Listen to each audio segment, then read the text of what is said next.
Hey everybody, hope you're doing marvellously well. I'm sitting here with the rather wonderful Mr. Ryan Hewitt. How are you? Well, how are you? I'm good. You know what's funny is nobody could ever figure out my name, Hewitt, so I get called Hewitt all the time. I'm sorry. Yeah. And somebody about 4 years ago said, "Are you related to Ryan?" I'm his real. long-lost brother. Long lost brother with a completely different spelling and from a totally different country. We have the Irish thing. Yeah, we have the Irish thing. Yeah, so there's that. So, tell me a little bit about this place. We're in the House of Blues. We are in the House of Blues. A House of Blues. A House of Blues? A House of Blues and House of Blues. Yes, this is Studio C of House of Blues, Nashville. And yeah, we have a little campus here. Gary Bells is the owner, and he's a wonderful friend of mine. And yeah, how many rooms do we have here? Like 6? There's 6 rooms, I think. There's the main building across the street. It used to be called East Iris. It was probably like one of the last really, really expensive buildings or studios built. It's gorgeous. And so he's got a couple SSLs over there. Nice. And yes, that's A and B. This is C. And then behind me is Studio D. Right. And that's got my father's old API from his remote truck, which I used to clean with a Q-tip. I tell everyone this story. It was my babysitter. And then we have the cave across the street. That was Mutt Lange's engineer, Mike Shipley. Yeah, Mike Shipley was going to move down here before he tragically passed. And they've built a live room onto that place, so that's now the Sun Room. It's kind of a copy of Sun Studios. It's a beautiful room. I haven't worked in there yet. Wow. And then there's 2 other houses here that are like residential type. And this is Berry Hill. Studios. Yeah, so we're in Berry Hill. There's 60 recording studios in 1 square mile here. Yeah, which is Mark. Pretty legend. What did Mark Rubel say? That there's 564 people that live in Berry Hill and 60 recording studios. Yeah, it's kind of silly. So, yeah, it's a great community over here. Vance Powell's down the street, and you know, there's Blackbird around the corner, and Addiction Studios around there, and isn't it opposite it? I think, wasn't it? Yeah, well, yeah, Addiction's right around the corner, and you know, there's the Smokestack, and like, there's all these wonderful people like right around here. Like, if you need anything, it's literally within walking distance. We have Vintage King, we have Westlake Audio, we have Guitar Center, we have an amazing guitar tech down the street. Like, pretty much anything you need to make a record Dodd's here? Is right here. Richard Dodd's here. Yeah. There's probably 10 mastering studios maybe within Berry Hill. So you can it's a one-stop town. There's no hotels here that I would stay at. There's one motel. I don't know that I would touch that. So if a band does come and do residential stuff, what do they do? Just stay in Nashville? Yeah, Airbnb. There's tons of Airbnbs around here. And yeah, there's beautiful hotels downtown. They've just built like 10 of them in the last year. So yeah, there's no shortage of hotels and restaurants and food and bars and parties. Amazing. And, you know, swingers clubs, things like that. It's all here. Like I say inappropriate things. I'm sorry. It's quite all right. Yeah, so we interviewed Richard Dodd a couple of days ago, and I've worked with Richard lots of times, but never met him. Oh wow! So because I'm in LA, he's out here, and then whenever I come out here, like once or twice a year, I don't come out that often. Like either Blackbird to record or whatever, or Summer NAMM, he's always not here or whatever. It doesn't line up. So that's what he says. Yeah, exactly. He doesn't like people. I think he does like sitting on his own and mastering. Yeah, he likes it. Yeah. I went over to his place. I was walking the dog, and I stopped by his place, and it was really hot. And the dog, I hadn't sheared the dog down to her like, you know, summer coat or whatever. And he's like, "Oh, does your dog want some water?" I was like, "Yeah, it'd be great." He's like, "I don't have any cups or bowls." I'm like, "What are you talking about?" He's like, "I don't like people staying here." He's like, he had to get a CD cover, like the cover from a spindle of CDs, right, and cut it down so the dog could get to the water, and then he filled that up with water. Oh. It was so funny, and I love him for that. Yeah, he's like my dad. They're very similar in their you know. But he was talking about like doing. He told you sessions about doing sessions with gangsters in London. So he, like, just. You know, 70s, when that old 60s and 70s, that sort of gangster culture of the craze and all this kind of stuff, and just guys with a lot of money, and everything was like cash. Be like, we need a horn arranger. That was it. We need a horn arranger, and he's like, well, you know, I would have had to have booked him a week ago to get a horn arranger, and he just starts putting pounds on the table. Exactly. And so he calls up his friend. He goes, horn arrangement, get some players together. Yeah. And he said that the guy wrote the arrangements for songs he hadn't heard. In the taxi on the way over, just wrote ba-da-ba-ba, you know, like some horn parts and stuff. And then when he got to the session, he just wrote them. He just like said key of whatever, and then handed them to him and wrote down what riff to use in what place. That's awesome. But then, like at at the end of the session, he's like, if you ever get any trouble, the gangster guy says, just let me know. I'll take care of it. Yeah. Yeah, my dad's got stories like that too. It's kind of crazy. I think we've always had that thing around with music that it's sort of, everybody wants to be around it. So people that have a lot of money will just want to. Yeah. Well, these days it's like, it's either they have lots of money or they don't have any talent. I don't know how that works, but anyway. Yeah.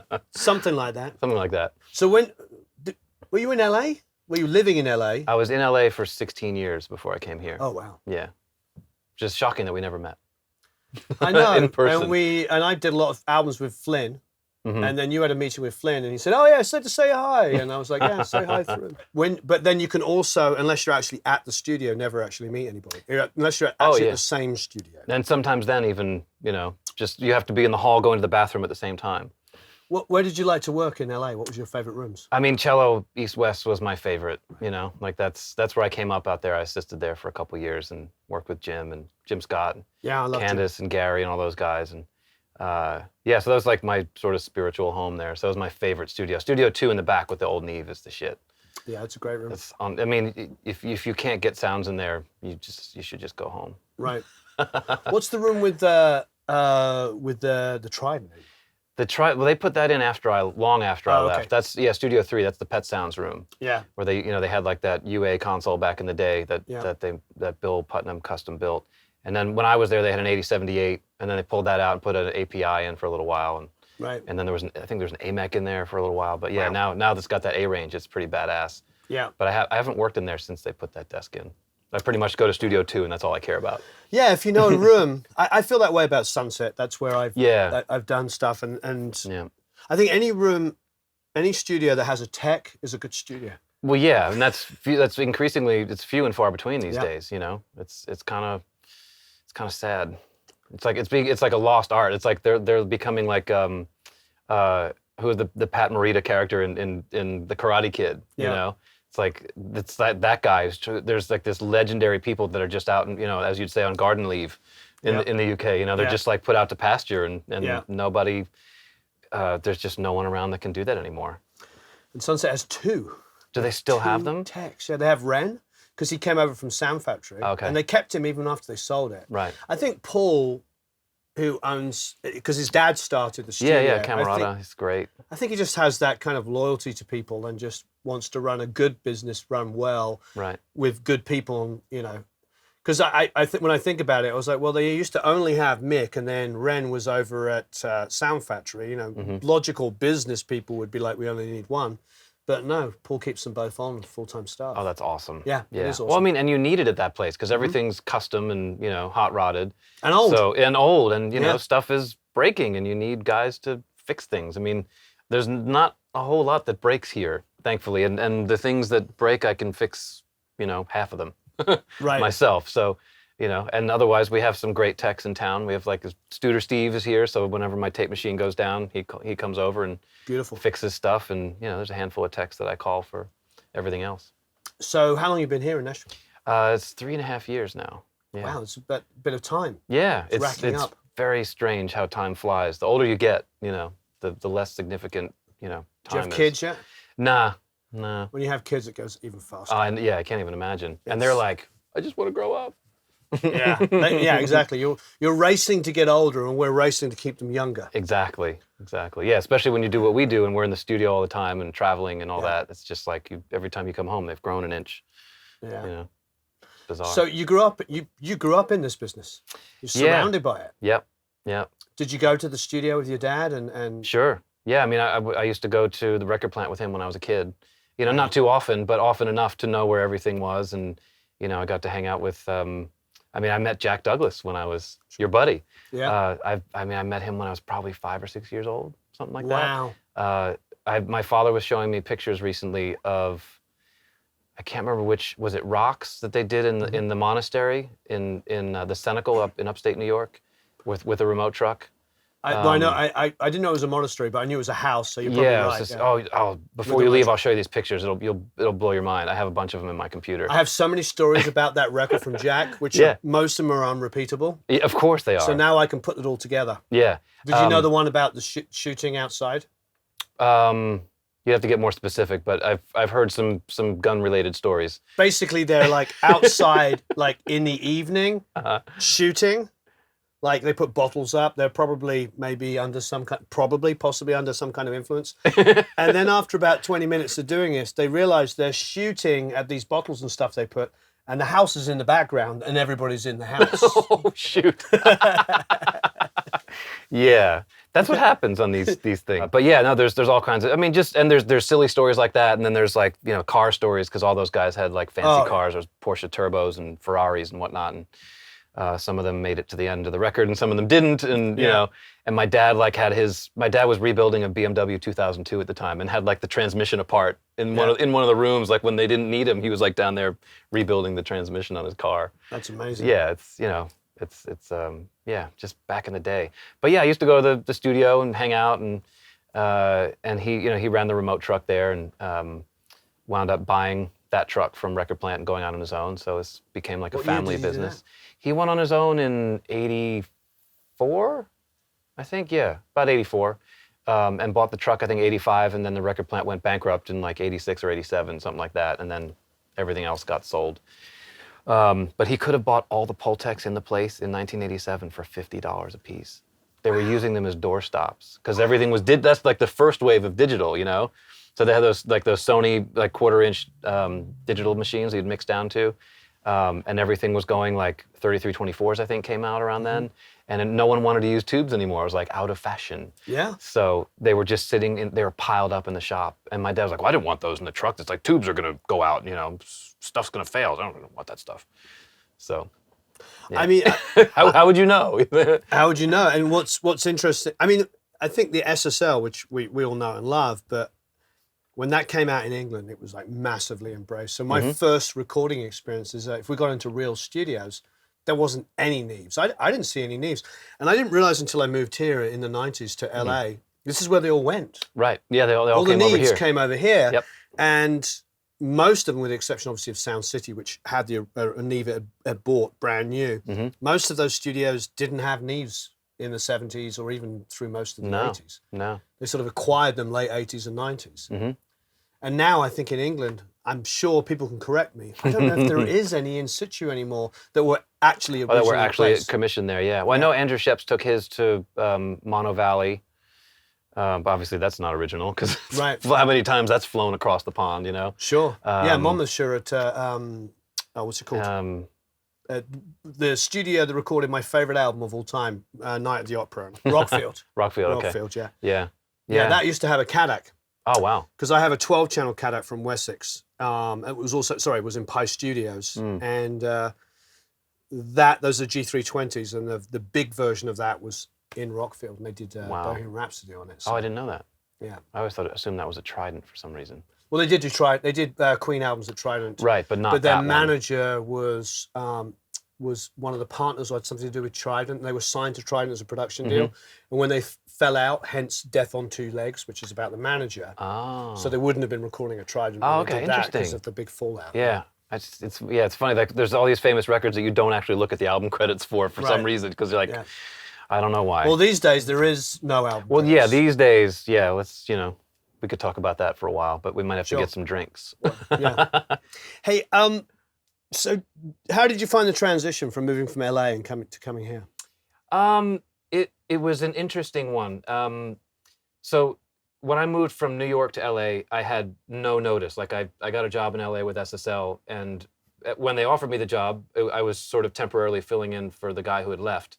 And they're like, cool, yeah. Go. I was like, yeah, I'll take the job. They're like, great, go get your stuff. So I went back to New York, sold all my shit, and moved to LA a week later. That's amazing. And when I moved to Nashville, Katie and I brought my fiance down here to scope it out. She had never been to Nashville because I had started working here quite a bit, like maybe 7-8 years ago. And it got to a point in LA we were like, it's time, it's kind of over it. We love LA, I still do. I love all my friends and I love living there. I loved all my experiences there. But it just got to a point where it's like, I don't really need to be here anymore. It's like I've done what I came here to do. I worked with Rick Rubin. I made a Chili Peppers record and, a bunch of other things, learned from some of the greatest engineers on the planet. It's funny we didn't meet because you were mixing in T and I tracked in X a couple of days. In which? The Pass. Oh yeah, yeah. I was there for a long time. Yeah. But so I had a job here.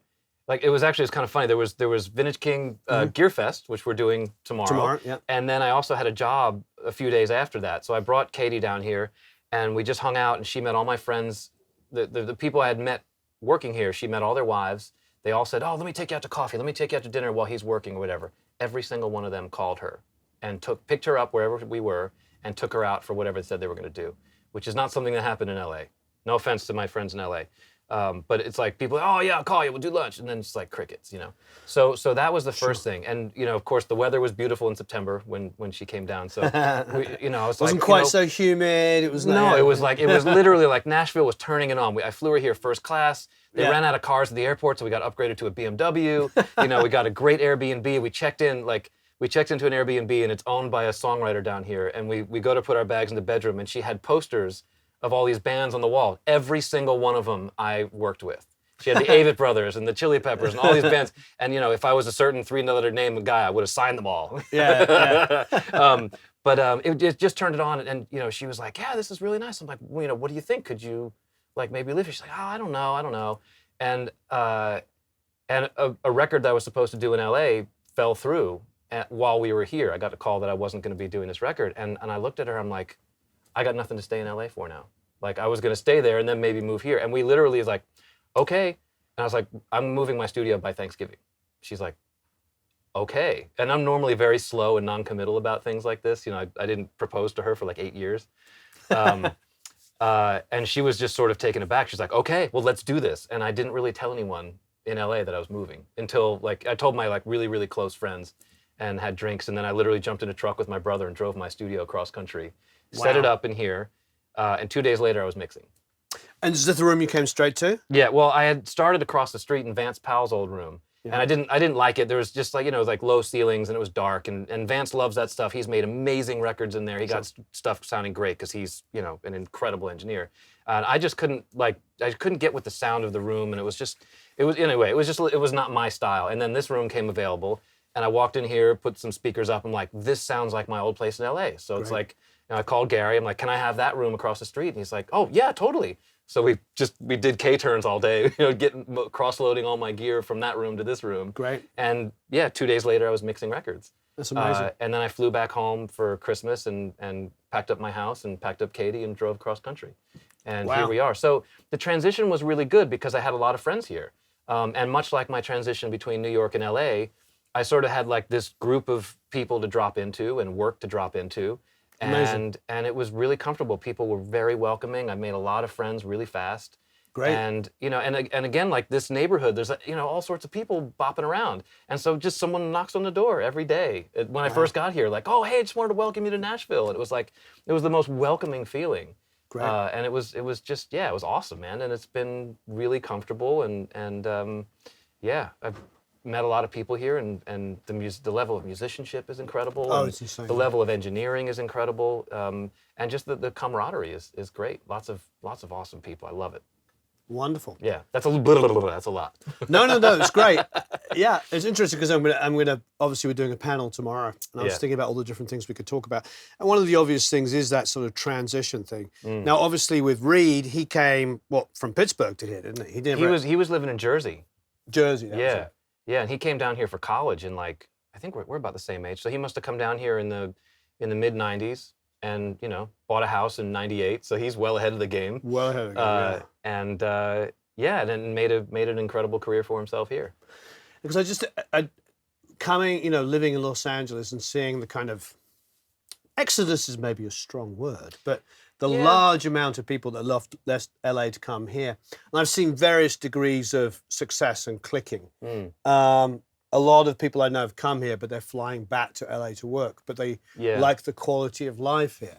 Now you've got it all. You've come here, you like the quality of life, and you work here all the time. Yeah, I work here. I mean, I didn't come here to do country records. You know, I came here for quality of life and, you know, just to like enjoy life. You know, it's like the sort of lower cost of living, which is now significantly raised since I got here just 3.5 years ago, you know, affords you like, you can have hobbies again. You know, in LA, you're constantly working just to make, to make ends meet and all that sort of thing, because it's like that golden handcuffs situation where you bootstrap yourself to a nice house and nice cars and stuff, and then you realize like, oh crap, I gotta pay for it. I can't even like go on vacation now. Yeah. I hear you. So it becomes this other sort of living, and I woke up literally on my 40th birthday. I'm like, what am I doing? You know, this I love what I'm doing. I love my work. I love the people I work with, but like I love lots of other things, and I want to do lots of other things. And I found ways of doing those in LA, but it just got difficult. And so it's like, all right, what aspect of life can we make a little easier? You know? So that's happened here. And I've flown back to LA to do some work. But you know, thankfully people want to come here. And I work with a lot of bands from California and from all over the world who are like, oh, you're in Nashville? Oh yeah, I'll come there for the mix. Or I'll come there to track with you, absolutely. And it's not like an enigma, and it's not like coming to LA and having to spend an absolute fortune trying to make a record. You know, here we can do it a little cheaper and just as well, if not better. The studios here are incredible. It's pretty insane. You know, they're thriving here. I've read that there's more studios in LA, but than there are here. But you know, which makes sense. There's 8 million people in LA, and how many hundreds of thousands of acres versus, you know, a small town here. But yeah, we've got great studios, we've got great techs and great equipment, great musicians. You know, so it's you can make a pretty great record here. It's pretty awesome. And John McBride has assembled pretty much the largest collection of gear in the planet. Oh man, it's insane. So whatever you want is a phone call away. Man, I did a record over there. Well, actually, for you, about 100 yards walk. Yeah, I mean, you could probably just throw it. But I did a record over there. It's probably my 3rd or 4th time going into Studio D with that massive API. That's where we were a couple days ago. And I said to the assistant, so I just went in and I just used my normal complement of mics, like just give me this, and this, it'll be fine. And then I was like, hey, give me the mic list so I can pick like some things I've always wanted to try and never had a chance. And the assistant's like, well, we don't have a mic list. We just have everything. I was like, well, I need to know what everything is, because if I don't know what you have in the box. And so he's like, all right, I'll get back to you. And like 2 days later, he's like, all right, I put together a list. It's in a weird order because it's by, you know, barcode number or whatever. And I'm like scanning through it. I'm like, they have 40 47s. And they have a dozen C37s. They have church mics. And then it's like, I'm looking at all this stuff. I'm like, cool, let's put the church mics on this, let's put this on this, and you know, and I love those. I haven't used one of those before. They had like half a dozen D30s. You know? I just used a D30. I was like so excited. But they all sound different. And so you got to find the one that sounds the best on the kick drum, you know, we did a 12 mic shootout on vocals. Oh, geez. And we, after a bit of cajoling and listening, I had Lowell, put them out in different orders, and so we couldn't see which mic was which, and then did a blind test, and eventually we chose mic number 4, and mic number 4 was, what did we decide, like 393 or something like that, whatever. Anyway, basically it was a U47, and the thing I loved about it was the high end was so smooth. So anyway, later in the day, we're talking to John McBride. He comes in and we interview him.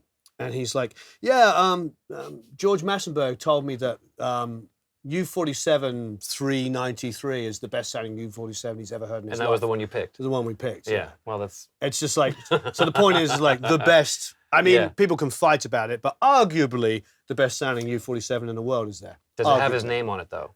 No, I'm sure. You know, he could sign it. You could call it, it would be... It's joke of the week. Wouldn't it be GM47, yeah? GM47. Like a year from now, no one's going to know what this joke is about. Yeah, they might not know now. The GM47. The GM47, yes. And it's everything you want. It's a mint condition looking mic that's, you know, older than our grandparents. Is it the long body one with the big badge on it? Yeah, with the big, beautiful telephone. Yeah. I think it's the main one that you've probably used it 100 times. I used that on a session, it's pretty great. The high end is just so smooth. It's like there's no lispy. It seems to be already de-essed. So as soon as you like dial in some high end, it's just gorgeous. It just opens right up. Yeah, and their collection of ribbons is crazy, and all the chambers they have. It's wonderful to work there. 27 channels of Fairchild, I believe. Fair Children? Fair Children, yes. Yes. Exactly, yes. You can have a choir of Fair Children. A choir of Fair Children. And then not to mention like guitars and amps and drums. Yeah. And the fun thing is if you bust his balls about something, he'll go out and buy it. Yeah. I said to him, like, how do you not have a club bass here if you love the Beatles? Yeah. And he's like, And he just goes like this to me, and he walks out of the room and goes and buys one at Guitar Center. And I was like, yeah, this is rubbish. Return it and get a vintage one. And he's like, About 8 or 9 years ago, I did the Phrase Christmas EP there when they were on tour. And we did it at like 7:30 in the morning. We cut those acoustic vocals because they pulled in on the bus, and I had to be there, so we were all like half asleep. And then we're like, well, we got the rest of the day. Let's cut some live stuff. So we go up. It was probably, I can't remember if it was 8, maybe it was as many as 10 years ago. Wow, it was probably 10 years ago. yeah. And we go upstairs, and I'm like, you don't have a supraphonic. They didn't have a supraphonic snare in those days. And I said to the assistant... And then he's like, challenge accepted. And that's exactly what the assistant said to me. He goes, don't worry, next time you'll be back, they'll have 40 of them. Yeah. And now you go back, and they've like, not only do they have supraphonics, they're like, well, there's 68, there's 67, and there's this lug, and that thing here, and then there's this blah, blah, blah. And it's like, yeah. Oh, he loves collecting stuff. He does. He gave my father a tour of the studio. And I think we were there for like 3 hours with John McBride, getting a tour. And he does this thing where he throws a 47 at you. Did he do that to you? Yeah. And my dad is like very unathletic. I was like, oh boy. Sorry, Dad. Isn't it like the Stereo 251 that he throws? At that one is like the only one in existence. Right. Yeah. Right. Yeah, I don't know, but yeah, it's great over there. He was very forthcoming in our interview. He was pretty much like. He was like, Martina did really, really well. My company did well. I sold it to Avett Brothers, but I still went several $1 million into debt to do this. Oh yeah, he is committed. Yeah, he should be committed. Hey, dad jokes. Yeah, dad jokes. I'm very impressed with this whole thing, and everything, like you said, is just all about attitude. Yeah, and he makes sure that you just feel really, really welcome. Yeah, it's great. It's really great. People over there are wonderful. Yeah, and I work at Sunset Sound all the time. Feel really good there. They know me, I know them. But to go into a studio like I've done, like every now and then, Blackbird, like once a year for a few days, but you feel like you work there all the time. They know how to treat you like a complete returning customer, somebody who lives there pretty much. Yeah, and I love that. Yeah. So you got some fun toys here. Can we talk some gear? Yeah, I hate talking about gear. Well, I must ask, before we get into all the fancy analog stuff, so you have the D command. How much are you using it? Are you I use this much right here. Right. And the solo buttons and and maybe the transport if I'm looking at Facebook or something, because I need to push play to go back to the beginning. Nice. Yeah. All right, so we did the desk. The desk. The desk. It's a mouse, dude. The mouse. It's just a really big mouse. Let's go speakers quickly. I like your RH10s. They're custom made. You spoke to Yamaha specifically, did you? Oh, yes. I made these for you. Yeah. They're brand new. Brand new. Yeah, for you. Thank you. Me, because I got my name on them. Okay, thank you ever so much. and the Broax. The Broax. Yeah. Yes, to go along with Bro Tools. I did an album with Dave Jordan. Uh-huh. And 3 of the guys in my band were from Orange County. Oh, geez. And they literally were like, oh, dude, you're using Bro Tools. Yeah. This was like in the 90s. The Bro Tools. Yeah. So yeah, Bro Tools, Broax. But yeah, so I got my Proax. I've been using these forever. Great. And I got some big Class A amps under the desk that run both of them. They sound really good. What amp? They are Aragons. I don't know those. Yeah, there's like a hi-fi brand from, I guess, the 2000s or something. Great. That's the same. They had those amps at Cello in the mix room in the SSL 9000 room. I didn't know. And when I heard, I did a record in there like when I first started working at that studio, and I plugged my Proax, and I'm like, wow, this sounds really good. And then I forgot about them for years, and then was reminded about it, and I was like, oh, I wonder how much those cost. And they were pretty cheap at the time. Oh wow. But they're sort of hard to find. So 8,000. Yeah, it's 8,000. They're gonna be even harder to find after. Yeah, no, they come around every once in a while. Yeah. Wonderful. Yeah. So that's good. So Broax and the RH10s. Broax and RH10s. I got my little Bose Wave radio over here, to be the boom box. You and Jack Douglas. Oh, he's a new kid on the block. Yeah, I know. Those new kids. They didn't have Bose when he was around. He probably had like what would he have? He had like a Sony boombox back in the day with a double cassette deck or something. Yeah. But yeah, he always whenever I finish a mix, he always makes me play it on that. Oh, I spend a lot of time actually balancing on that. Great. I get my sounds, and actually I get my sounds and balance on the Proax really loud, rock out for a long time. And then once I start getting to automation, I'm on the NS10s really quiet and on the Bose from across the room. And then you're not thinking about what's panned really hard right, what's panned really hard left.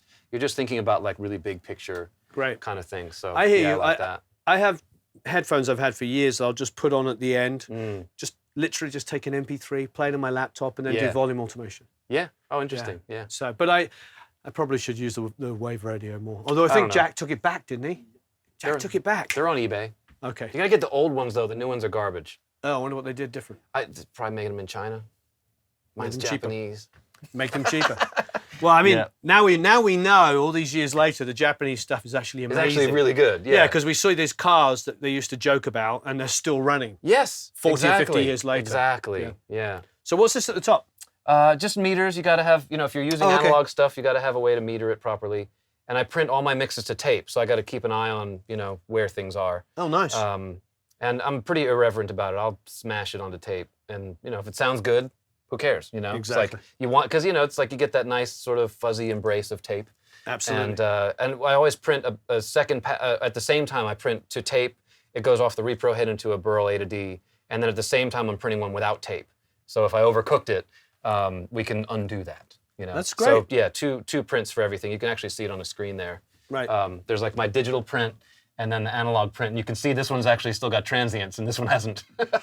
So do you have the RH10 monitored mix and the Bro? I'm coming. My next product's going to be an A to D converter. It's the RHAD. The RHAD. Nice. Okay, so what are these? So this is my summing box here. It's a Tone Lux thing that Paul Wolf built. These are actually all his original prototype modules. Love Paul. Yeah, Paul's great. He's freaking smarter than I'll ever be. He's an interesting fellow. Yes. But so yeah, I've had this forever. Forever being 2006. So I've been working with this since I got this during the Chili Peppers record. We had so many tracks that I couldn't fit it on that 8078. So I had extra background vocals going through this mixer. Oh wow! With his little shadow mix automation system that sort of worked. But yeah, I do drums, bass, guitars, keyboards, stuff, backgrounds, lead vocals, and I think it sounds better. I think from a numbers standpoint, in the box is probably theoretically better, but this just does something going through all this stuff. Because it's like a nice crutch. It's also more forgiving. It's more forgiving. You can you don't have to worry so much about headroom, because when you run out of headroom in there, you're out of headroom. Yeah. It's like mixing on a 9K. It's like there's the wall. Yeah. You can't go any further than that. So you have to really be careful. But the way I think of it is there's one straw in there, whereas there's 16 straws in here. Yeah. You can drink beer. You can drink a lot more beer with 16 straws. I think this is an important thing to talk. I know I agree entirely. I think it's an important thing to talk about, because I get asked, I'm sure you do as well, by up and coming guys. They'll say, what level this? How many DFU, QI, and whatever? And I'm like, I don't know. Just I don't know so either, it sounds man. good. Yeah. But I think that is a consideration, and it's a really important consideration Sure. when you're only in digital. The great thing about this is you can take all your backgrounds and hit them far too hard than you should in here, and everything sounds better. Yeah, I mean, when we used to mix on consoles all the time, part of that sound was the desk pushing back against what you're doing. And on an SSL, there's compressors on every channel, so you can get carried away with that. And a lot of the famous mixers will just turn that compressor on, hit one light. When the lights are flickering, it's just doing a little something. You know what I mean? And that was always really good. And you just sort of run out of that. You don't have that extra thing happening when you're in the box. And, you can find ways of doing that. There's plugins that do that for you and whatever. But I don't know. I just like the idea of things going through electrons, Right. Sure. It's fun, and I get to use my toys, and, having toys are fun, and using toys is great. And there's something really it's not so much here because I'm not turning these knobs. These are set and forget. But last time I mixed on a console, I was an emotional thing to turn aux 1, and it went straight to a 480. It's I love that sound. Oh, that's so good. Yeah. Because I just went right to the 480. I'm like, bank 1, da-da-da-da. It's I haven't used this in 10 years, and I still know how to use it. Yeah. And it's flying faders, right? Yeah, this is how you do it. And it was I mixed stuff so fast. It's way faster than doing this. This is better for recalling 50 million times for people who can't make up their mind. But when you have a client who's attending mixes, man, you work on a desk, there's just nothing like it. It's so great. I figured out how to make this work. I've been doing this way, since 2000. I've had this for a while. I built my own studio in 2008. So 10 years I've been working in this manner primarily. It's a hybrid way. Yeah, and when people have a lot of money, I'll go and mix in the studio and mix on a board. But I'm so comfortable here and comfortable with the way this sounds and the way this works that I'd prefer to just be here because it's easier for me. Yeah, absolutely. Yeah. So I go through this. On the way to the summing box, my drums go through a Manley massive passive, and then this API 2500, which I've had hot rodded by Paul Wolf also. He designed that. That was one of his greatest inventions. Is this for the drums? That's for the drums, yeah. Okay. Yeah. And so it's got a wet-dry blend on it, which I think I'm the only one who has that. Great idea. And the funny button that obscures the API logo is a nuke button. Oh, wow. So it just goes crazy. Is this for parallel drums or the actual drum? The whole drum bus goes through there, but then I have the wet-dry set at like 50-50. So it is in effect a parallel. And it's just sort of smoothing out everything that I do in the box. And it just adds this great sort of like another hug to the drums is how I sort of feel about it. I rarely change the setting, to be perfectly honest. But it varies from record to record as to what, basically this is the only thing I change. New and old, feed forward, feedback. Oh, wow. And I may change the threshold, stuff like that. But, Fantastic. Yeah, it's a good sound. I have used these, not with this mod, but I have used these on drum buses and liked them. Yeah. Not like them on master buses. This one, because it's modded, the thing I hated about it when I got it for the stereo bus is that it was dark. Right. It would take the top end and just sort of roll it off. And I like things bright. I'm a totally very bright, open top end kind of mixer. Yeah. And I called Paul. I'm like, man, I really like the Smart sounds. The Smart has the EQ, like the frequency response that I like, which is what I put in it. Yep. Comes out of the Smart. I was like, can you make the 2500 do that? And that was part of the mod. So he changed out. We changed out the op amps. I actually. There's 4 2520s in it. I've replaced 2 of those with Stephen Furlot's VF600 blocks, which opened up the top end like. Oh, that's fantastic. It's beautiful. They're really great. And we replaced the 2510s with his Tonelux op amps, which also opened things up. So it's a much more transparent compressor now. And I mean, you can't. It doesn't do what an SSL does. It's a whole different VCA thing. And then the newer ones. There's another mod you got to do. It's online somewhere. They cheaped out on the new ones, and there's not as many VCAs in parallel as there used to be, and they put a cap in the socket for the extra VCA that they left out. Take that cap out, and it sounds much better. I don't know why they did it. Someone was like, "Oh, we need a cap here," and they put it in, and this is great. I wonder what the thinking was behind that. I think, Paul made a mistake here, so let's fix it. And it's like, actually, no, you just... Yeah, I don't know if I'd argue with Paul when it comes to electronics. No. Ergonomics, yes. Sure. Colors of things that he paints, yes, I'll argue with him about that. Yeah. But no, electronics, he's a genius. I don't know how he packed all those mods into that 2500. I think he's been cloned, though. Because when you think about God forbid he's cloned. How many different things he's involved in. Even when I saw him earlier this year on his console, talking about his new console, there was the Sound Techniques console down there. Yeah. And I'm talking to Sound Techniques, and they're like, yeah, Paul Wolf helped us completely design this. I don't think he sleeps. I don't think he sleeps. I don't know. He's... but yeah, he's always doing something. And usually 5 things at once. Yeah, I think he's just ADD. If he was a child, he would be ADD child. Also, I think, we were talking off camera about certain personalities that are very egocentric, should we say? Yeah. He seems to be the opposite. He seems to be like, he's building a console himself while at the same time helping a competitor make their console the best it can be. Doesn't mean he's not egocentric. But you know what I mean. He's a character. I've known him, he's another one I've known since I was 12 years old. And he's... But you know what I mean? He's not worried about competing with himself. No. He just wants to make great things. He loves what he does. He loves designing stuff. He loves helping people design stuff. His catchphrase is, here's what you got to do. Yeah. Because he likes helping people, and people will accept his help. It's great. It's amazing. Yeah. Okay, so we've got the curve bender. Yeah. So that's the drums, the guitars and things go through some Pultecs over here on the way to the. Is this the stereo bus as well? So yeah, stereo bus goes here, here, here. Okay. For 95% of the things I do. Is it in that order? Or are you EQing compressor, after? Yeah, I always EQ after the bus. Ah, okay. So that way it doesn't affect the compressor if I decide to change something later on. Okay, nice. So that's, I learned that early on. Is this Cliff Mark? This is the old NTI. This is 90s or whatever. This is before they made Moog. It's NTI was his old company. Oh, okay. But yeah, it is Cliff Moog. It's similar to the Moog EQ4. Right. But this has got massive power supplies in it, huge headroom. It looks huge. And it weighs quite a bit. There's actually separate power supplies for each channel inside. It's really, really great. I mean, as a love company and a family business.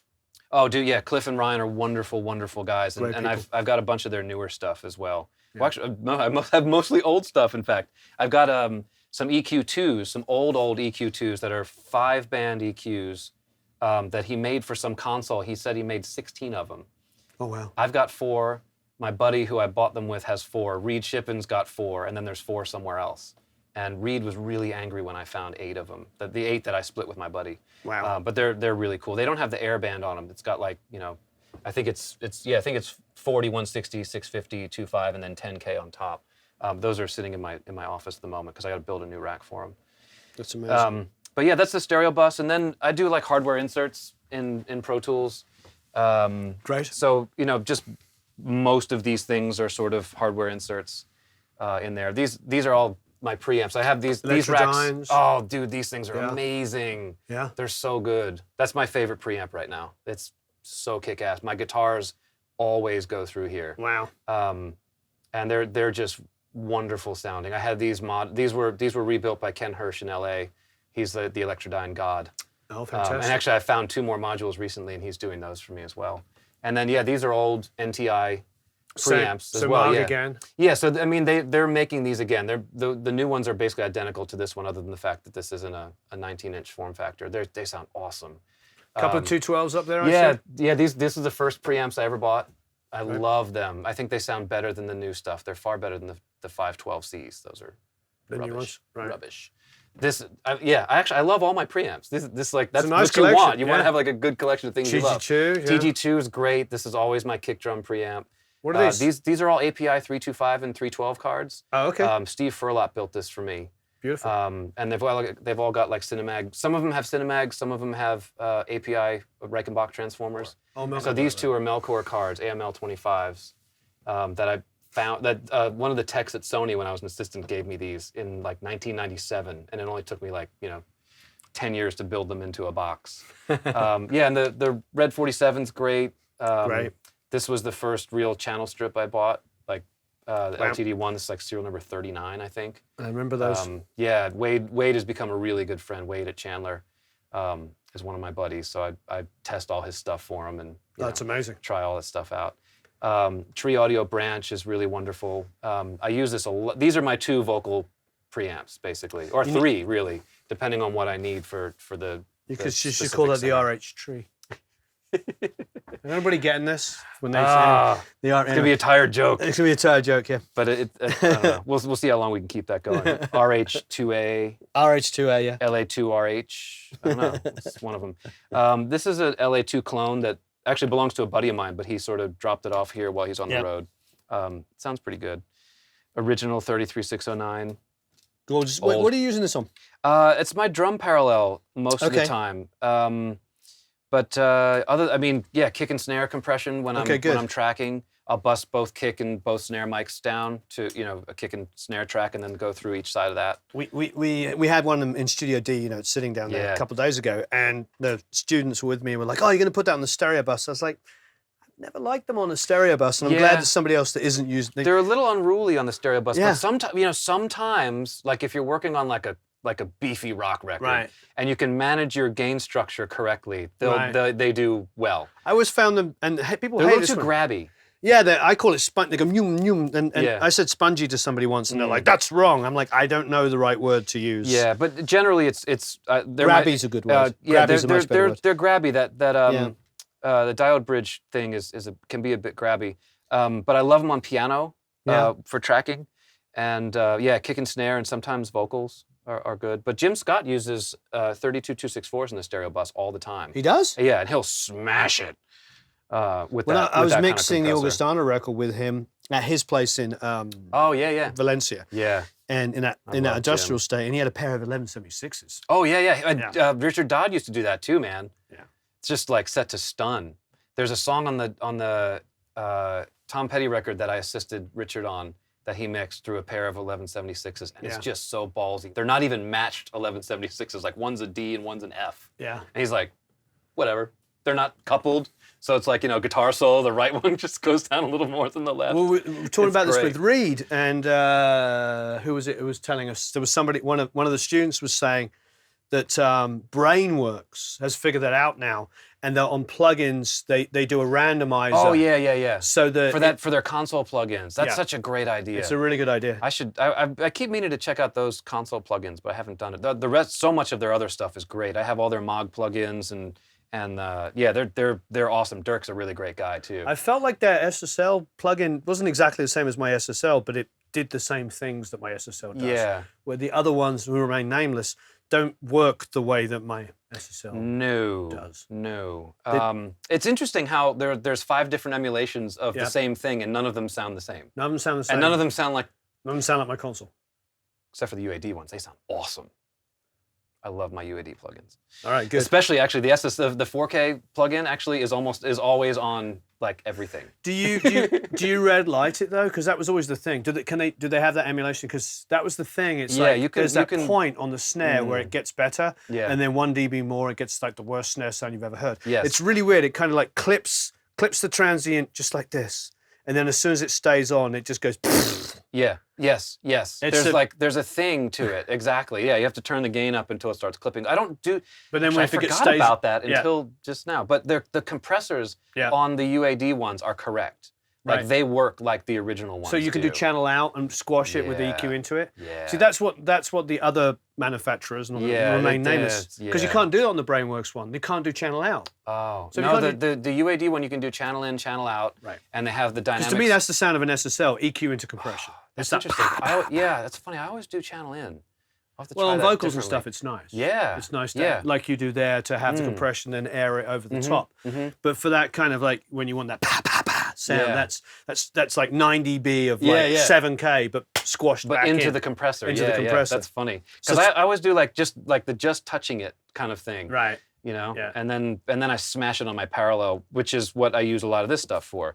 Right. So like the 1176 and the distressors and the TG1 are I use those in parallel a lot. And there's everyone who says, it's phase, this, that, and whatever. And it's like, I don't really have a problem with that. I don't really care. It sounds good. So who cares? I don't.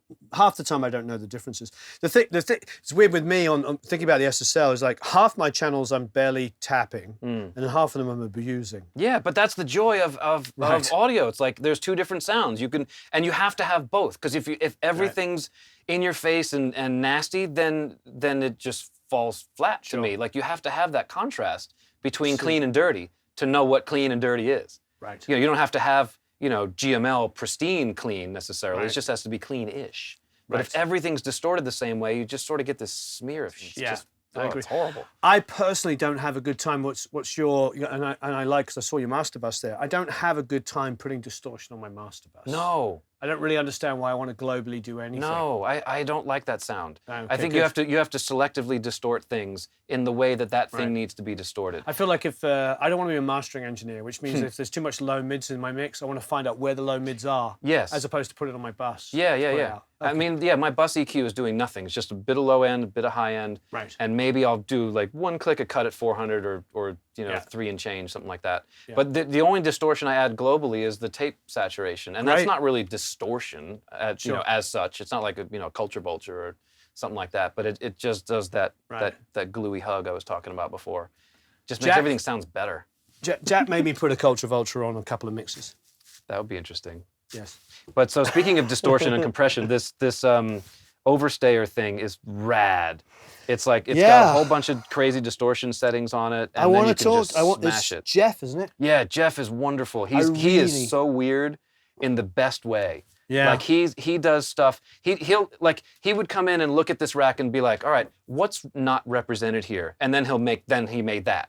Wow. Like that does something that nothing else I own and nothing else I've ever seen will do. You know? And I've got he's got another distortion box that I have over here. That's really fun as well.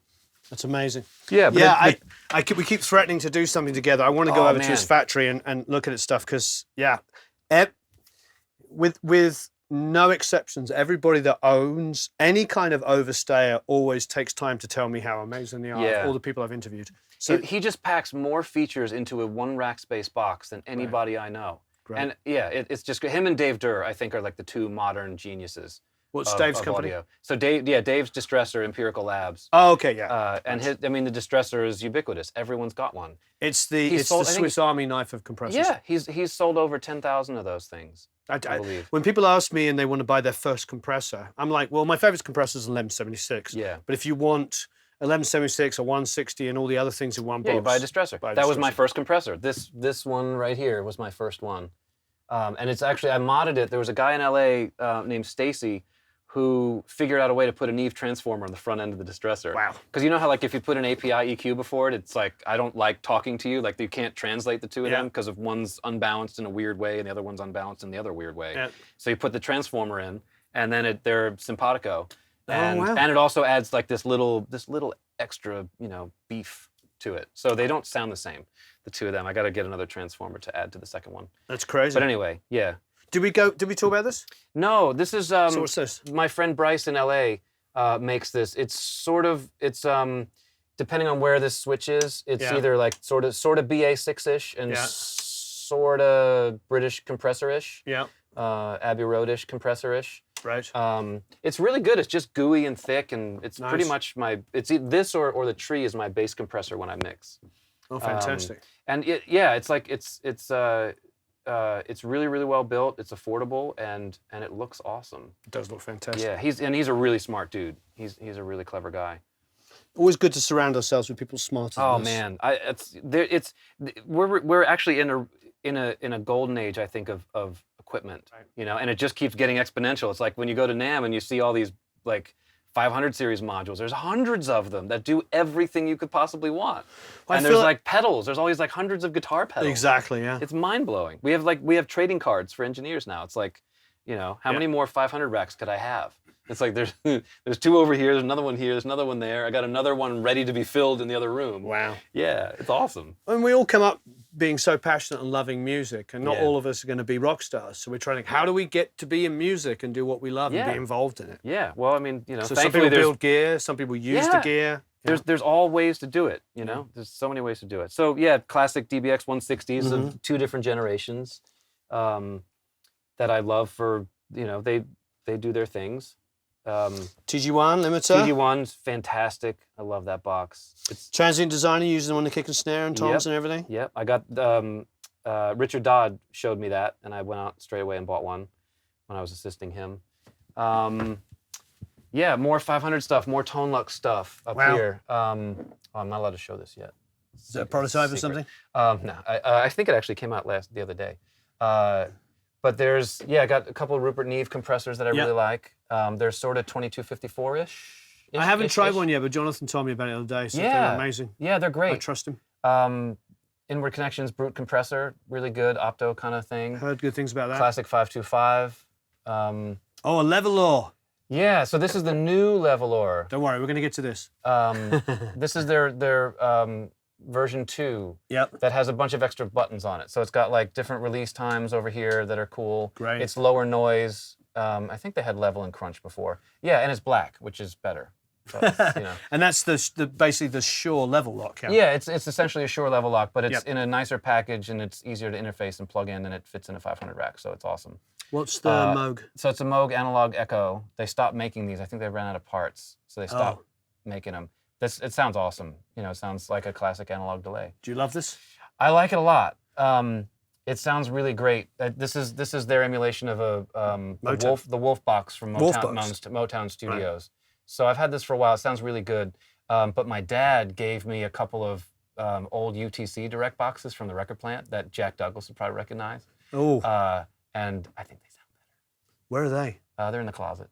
We'll find them later. Yes, that's a couple, which means you could let one go. I don't know about that. They're my dad's. They're sentimental. But Little Lab stuff, Jonathan's. We love Jonathan. A good friend of mine. You have to have this if you want to. I don't have one. He's just brought out the new little 3-way small one. Oh, has he? Oh, I didn't see it. I just hang out with him at the show. I didn't even look to see what he It's in his rack. It's the white cream one if you're there tomorrow. Well, you can't because we're doing a panel. Well, I might have to go again in the morning because I guess I missed that. Because I was just hanging out with him talking about food. Right. It's more interesting. But yeah, PCP, you got to have this for reamping, and it's a great DI as well. Amazing. IBP for, when you're recording bass. It helps you sort of put the DI and the amp signals in proper phase together.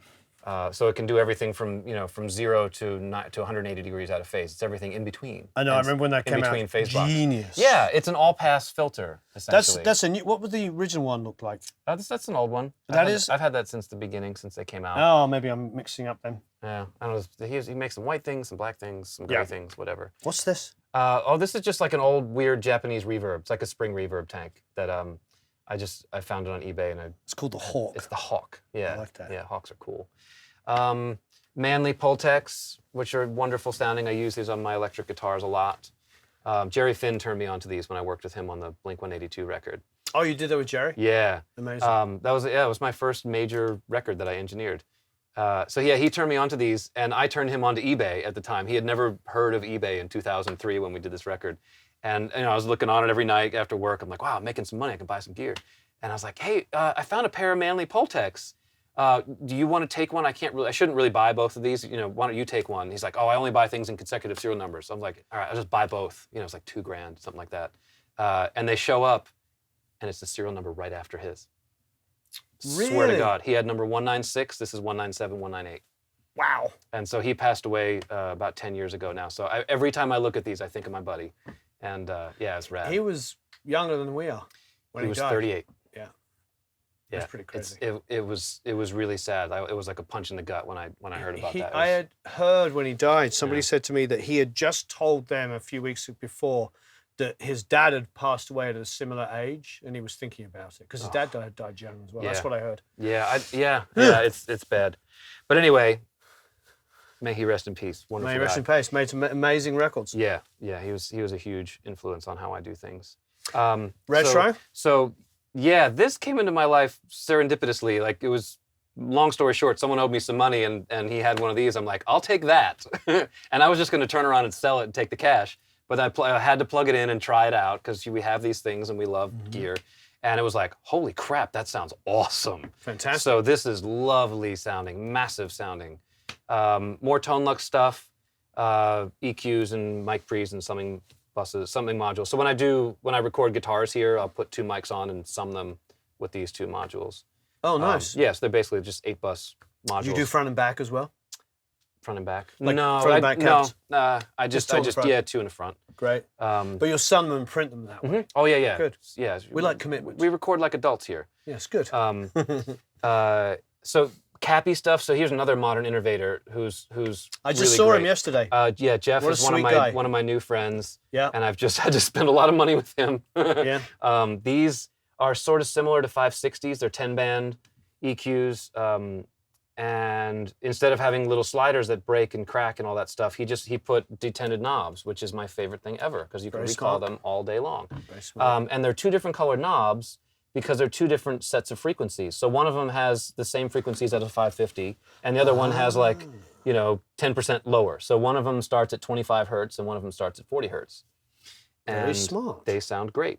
Then we got some Cliff Margs. Yes, we got a couple Moog EQs. These are actually on my keyboard bus usually. Just add a little bit of top end to pianos outside the box. Beautiful. These are sort of 550-ish. These are sort of 550-ish.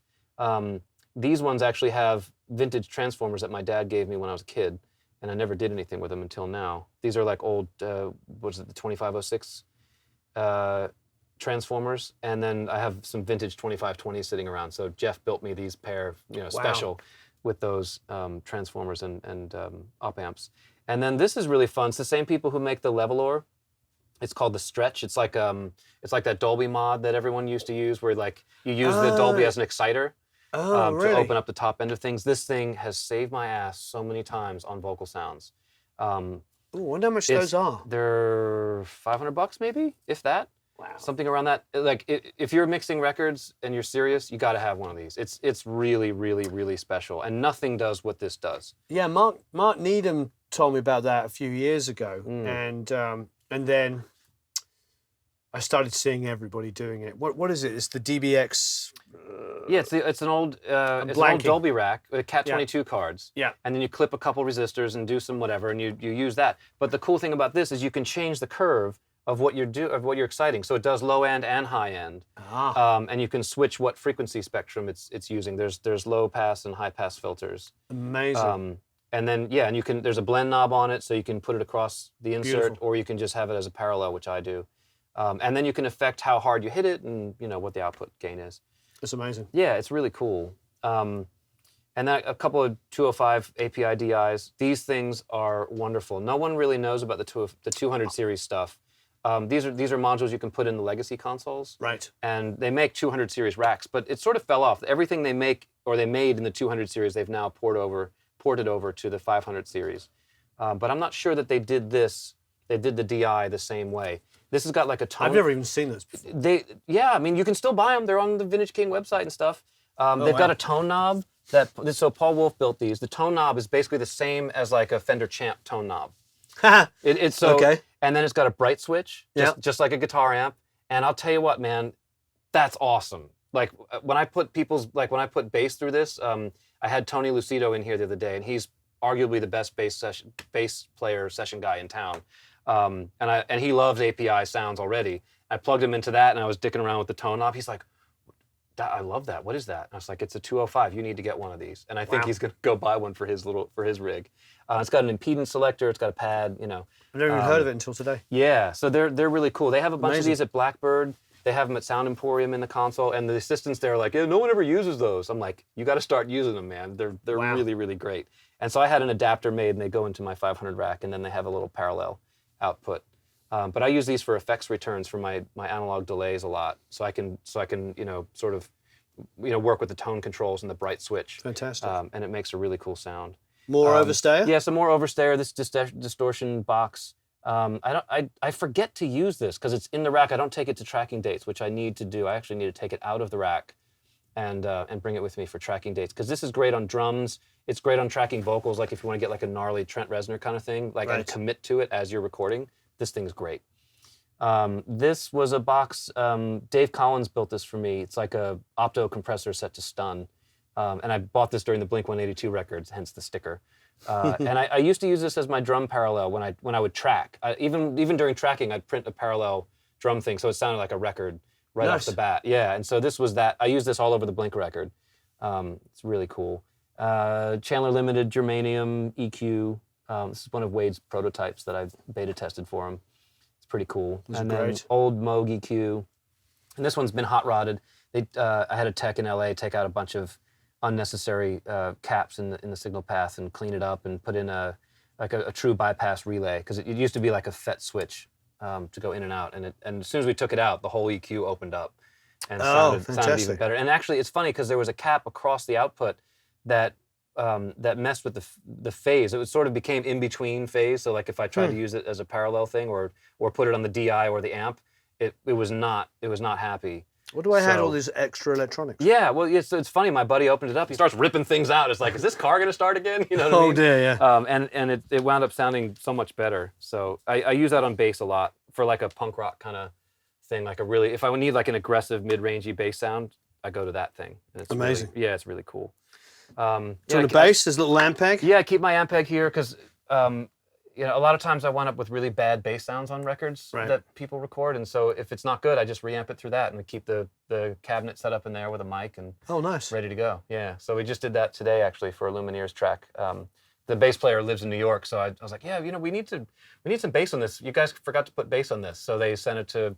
I sent the stems to Byron, and he recorded it in New York, and I was like, yeah, just give me a DI, it's fine. And he actually has one of these. I set him up with Acme. He's got one of those. And his tone's great, so just put it through my Ampeg and give it a little. What I liked about this, I have one of these as well, is that if I just want a DI, this is the way to go, because there's so much weight to it, with literally and metaphorically. Literally, yes, exactly. Sonically, it's great. It's just got so much loads it's in thick. It's really thick sounding. It's really cool. And I keep a bunch of pedals down here if I want to get weird. And using the radial reamp? Yeah, I love my radial reamps. I got a few of these floating around. And Earthquaker Devices pedals they were kind enough to give me a bunch of stuff to play with. Great. And then I've got like 3 or 4 Pelican cases full of pedals in the other room. Good. And that's the fun closet in there. And you know, my little headphone stand here, and you know, blah blah blah.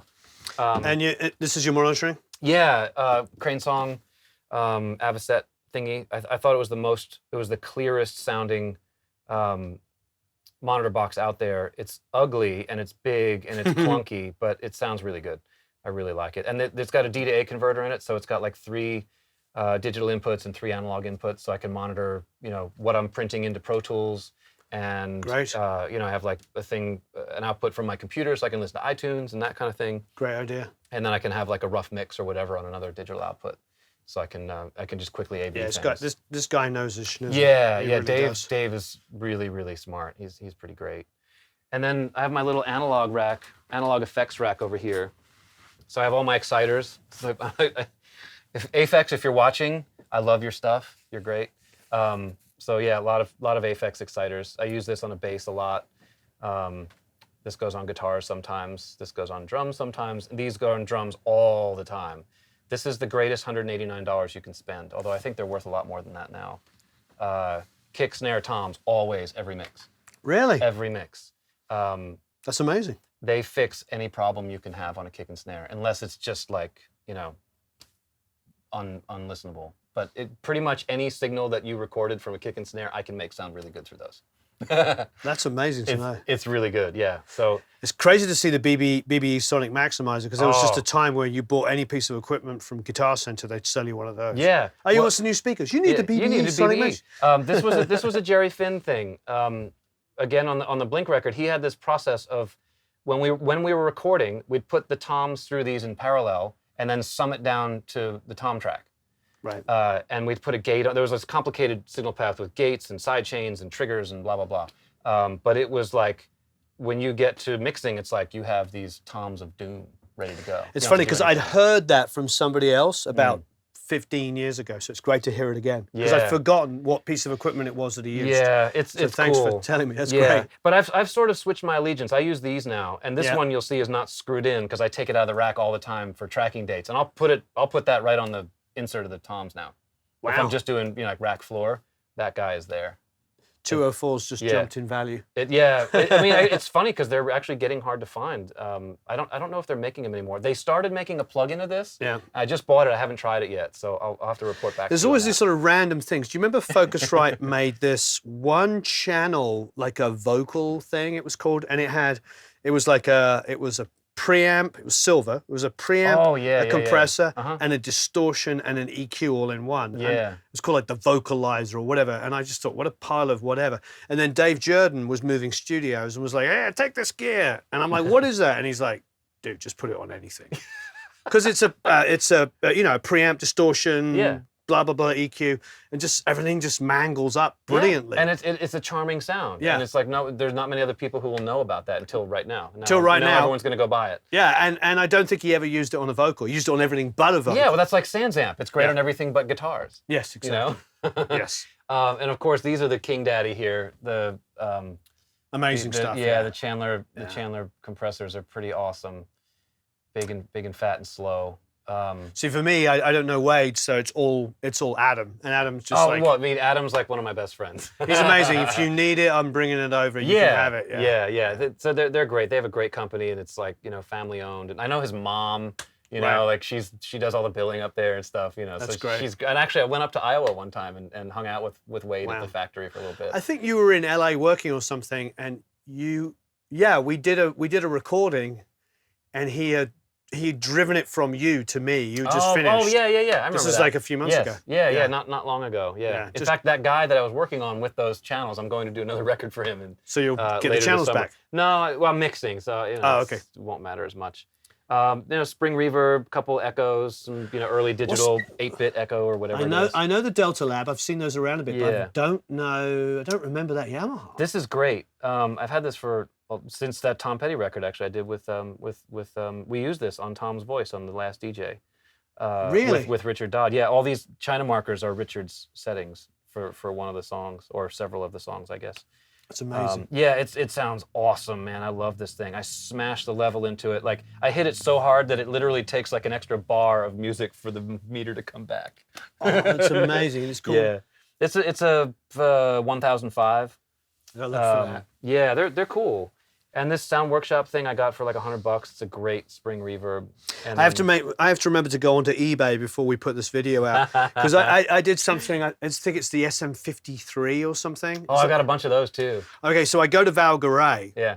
And he's talking, and he's like, "Yeah, the secret weapon, best guitar, electric guitar sound ever is this." And he pulls up an SM53, and I'm like, "Yeah, I have to go to eBay and buy it," and I don't. And a week later, the video's out, and they're all like $700. I have 5 of my dad's. Oh. Now I'm gonna sell them. Yeah. Call me, PM me. Subharmonic synth, which I don't really use anymore. But this thing's rad. I should be using. I have the more modern, the 120, and it was Jack that made me use it. He's like, I put it on the kick. He put it on the kick for me, showed me how to use it. Yeah, it's the. Well, this one's even better. It's even better. Yeah, because it's got my name on it. Is that the RH? It's the 120 XRH. You can zoom in on that. We'll Photoshop it later. Yeah, and then like reamp stuff, and this is a little spring. This is this really cool radial thing called a tank driver, and you just hook it up to any spring reverb that you can find at online. You can buy like rad little shitty spring reverbs for $20, like the little things you put in the back of your amps. Yeah. And there's one hanging on the wall back there, and so this feeds that thing. And so if I need like a junky spring sound, you can adjust like how hard it hits it, and there's like a little EQ. There's like shimmer and boom, so like high end and low end that go into or out of the reverb, fantastic. whatever it does. It's really rad, and it's camouflage, so it's neat. So you forget you have it because it's just blending in. You can't see it. It blends right in. Yeah, I didn't see you there, buddy. Yeah, more radio stuff, another reamp type thing. This was a prototype of this BBE for 500 series. They're like, hey, you like BBE stuff? Will you tell us if this is good? I'm like, yeah, it sounds exactly like the 422. That's amazing. Except it goes in a 500 series. So those are fun. I think they stopped making them. And then these are some weird compressors by a guitar pedal company called Empress. And they sent these to me to try out, and they're really cool. They're super versatile, and they're like it's got a transformer in it, but you can bypass it or you can ring it. There's like a little like overdrive thing for the transformer. Wow. And there's a parallel blend on it. They were really ahead of their time when I heard this 5 years ago, and I'm pretty sure they still make them, but nobody really knows about them. It was like someone at the company really wanted to make a pro audio thing, and it's a brilliant compressor. It's very cool. It's amazing. Yeah, so I sort of helped them out with the ratios and a couple little detail things on the box, and they're really great, man. So what's the Sound Workshop? This is just a crappy spring reverb. Is it a good crappy spring reverb? Yeah. A good crap. Yeah. Okay, good. I got this. Some famous producer who I won't mention was selling a bunch of things he thought were garbage. I'm like, I'll take that. And I was engineering for him, and he's like, "Oh yeah, just give my assistant $100." I'm like, "Cool." I take it out and like I go home and look on eBay. It's like $600. Oh wow. So yeah, but I use this all the time. I really really like it. It's like a poor man's BX5. So it's got a lot of length to it, and then I have this little Aphex gate after it to keep it from making too much noise. So I'll show you the fun room. Yeah, the fun room. This is all my junk. We just sort of rearranged things in here a bit. Oh, you got a Sony on the cab there? Yeah, so my C38 is one of my secret weapons. I love that mic. That's actually my father's old mic. Wow. He's been giving me his collection one at a time for Christmas. Used to do Christmas, Easter, July the 4th, Black Friday. No, just one a year because it's got to last for a long time. You know what I mean? So I think he's actually run out of mics to give me. Oh, okay. Unfortunately. But yeah, snare drums, bass. I have 3 drum kits in here. Great. And just wiring stuff. I do a lot of my own wiring, or I did when I was starting things out, and now I don't have to do any more of it because I did so much. Cymbals, road cases, microphones, percussion. Oh, I like your Posse 2002. Oh, dude, that's amazing. That's a 24-inch like Bonham used to play. I have a 20, a 22, and a 24. Toy pianos, Q system, more speakers. These were Jerry's SRM 10Bs. Wow. That I have to break out at some point. But yeah, just crap for days. This is awesome if you haven't heard that yet. I haven't heard this yet. Yeah, you need to hear that. On bass, it's really great. It's already got the RH model on it. Oh, of course, straight away. That's amazing. This is my collection of famous people's drumsticks. Ah, that's nice. Stuart Copeland. Oh, I've got some good ones, but I haven't got a Stuart Copeland. This is that Stuart? No, Stuart's has his name on it. It's in there somewhere. That's like my pride and joy, wherever the hell that is. But Steve Smith and Phil Collins. Phil Collins. Chad Smith, of course. Oh, Stuart Copeland was my hero when I was a kid. Made me get into playing drums when I was really young. I used to carry it to school with me. Really? Yeah, it was so bad. I got like Will Calhoun, Neil Peart. Wow, Neil Peart as well. Doug Huffman from Boston. Wow. The second drummer. Mickey Curry. Yeah. These are fun. I always wanted to make like a display case for these or something, but got like Willie Green in here somewhere. My dad used to get Willie Green. My dad used to get him autographed when I was a kid. So I do the same thing for my son. I have a guitar for my son, and I have like Joe Perry. Yes. Oh, dude. Simon Phillips. Yeah. Oh, Simon's great. Oh, he's another one of my heroes. Pearl Jam from the Unplugged show that I got to go to. Amazing. It's just, Charlie Watts. Yeah, that's... So yeah, it's just such. He used to have stuff. some Charlie Watts sticks. Hey, out of there. But yeah, just more crap. It's on my Pro Tools rack here. It's why it's a little warm in here. Lovely. And this Empire snare is one of my favorites. This kid in New York made that for me. And we use that on the Lumineers record. It's absolutely gorgeous, and it sounds as good as it looks. So you're still using a cheese grater? No, that's just a paperweight at the moment. So what are you using? There's a trash can in there. Oh, you've got the mod. This, what do they call that thing? The Mac Pro trash can. It's a pain in the ass. And I've got the Sonnet chassis, and that's what I meant. There's a couple UAD cards in there, right. And a little chassis for drives and all that crap. And I just bought this new Burl Mothership. Not long ago, and that thing sounds amazing. It's like it's changed the whole game. So that feeds. I have 16 channels of that feeding my summing box. Right. And then I have 16 inputs for when I'm recording here, and I use it for like effects returns and things like that. So great. Yeah, it's like night and day from Fantastic. regular old Avett stuff. So yeah, it's fun. But yeah, just more stuff and things in here.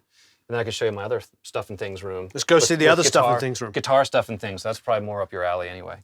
Oh, I like drums. I like drums.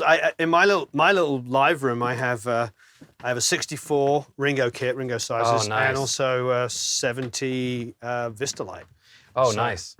Yeah, I have Chad Smith's old Pearl kit in there that we used on the Chili Peppers record and a bunch of other records. Did you actually use the Pearl kit? Because I remember when he was working over at our studio, he would always get Ross's Gretsch. Yeah, there's Gretches, and we use those. I've got a bunch of snares that he used. Great. And I've got a 60s Slingerland concert tom kit in there, and then there's like a Gretsch, a late 70s Gretsch kit in there too. Wow. But yeah, this is. I didn't know there was such a thing. Oh yeah, that thing's cool, man. Chandler did these things outside of it. Shows you my head's buried in the sand. Yeah, well, it's not, either you know about it or you don't, I guess. But this is one of the prototypes where he was playing around with interstage gain controls here between the preamp and the power amp. Adam, if you're watching, I want to borrow one. Thank you. Yeah. Oh, he'll hook you up. But what this does that nobody else has done is that you can change the bias of the tubes.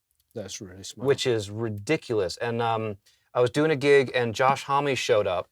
Right. To visit the artist, and I was like, "Hey man, would you listen to this? Because the guy who made this would really be happy if you did." He's like, "Oh, I'll play anything."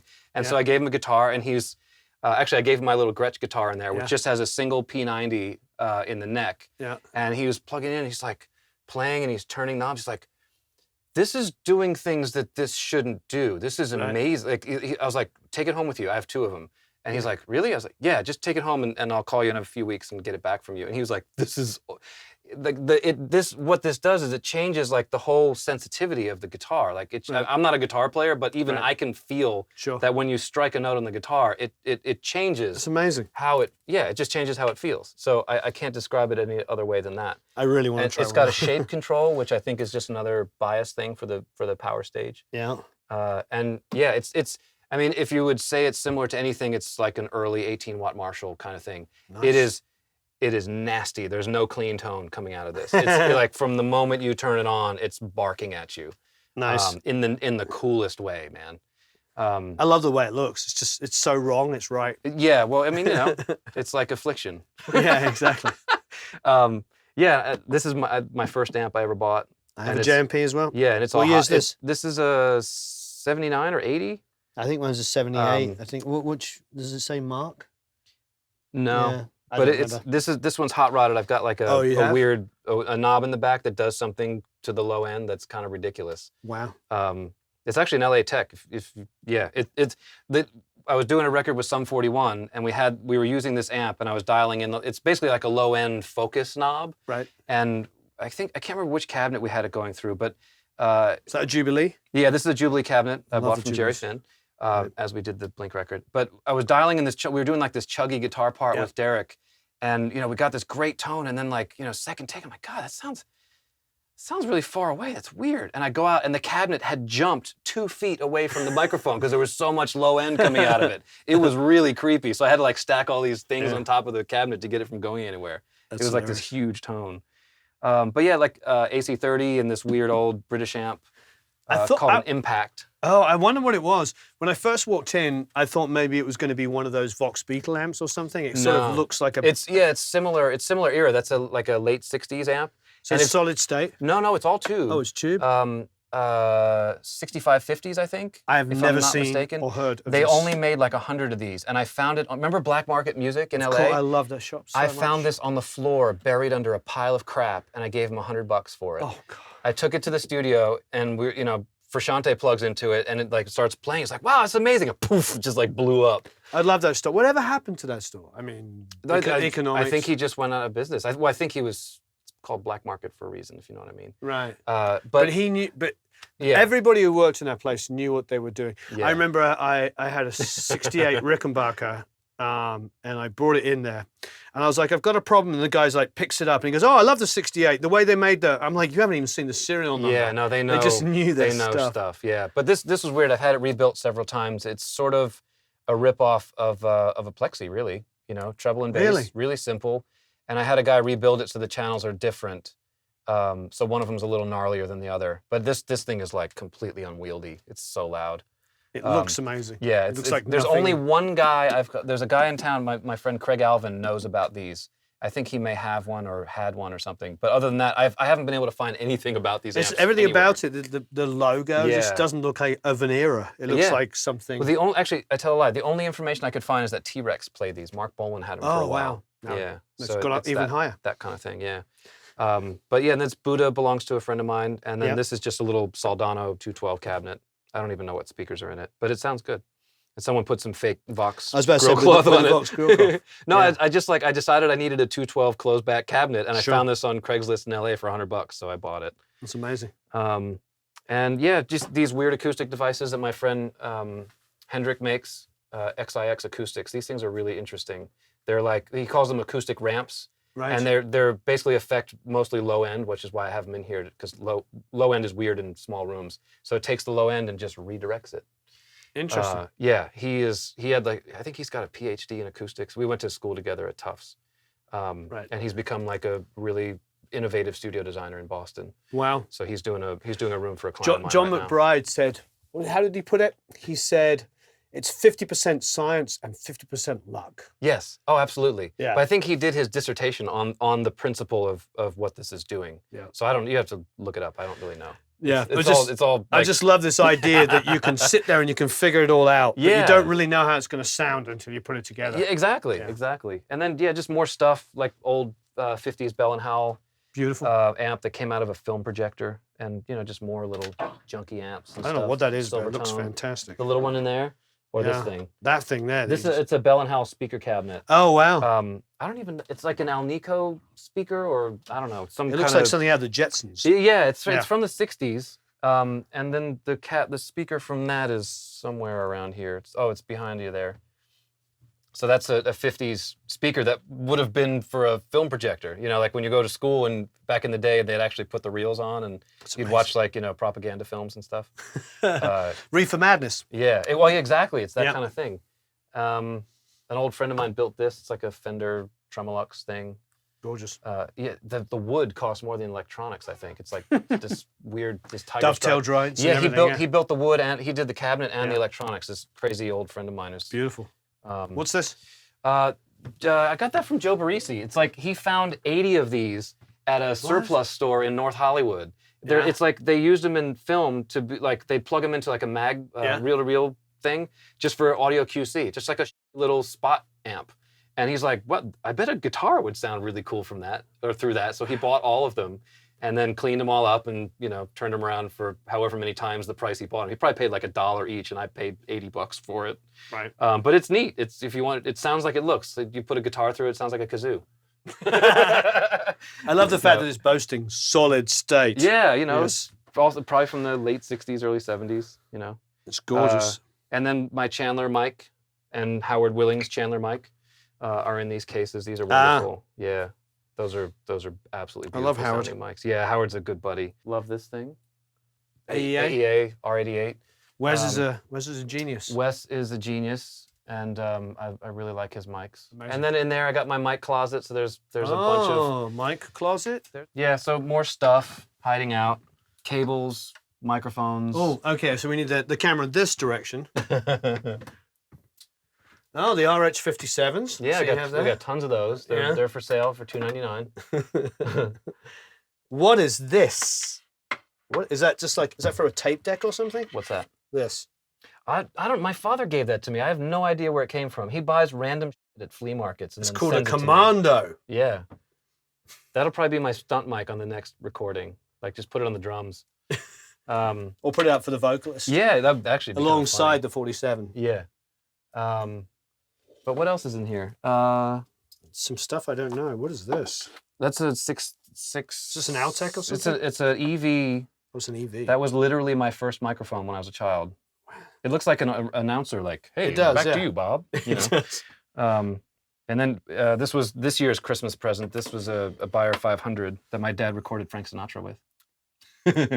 Wow. Yeah, offers.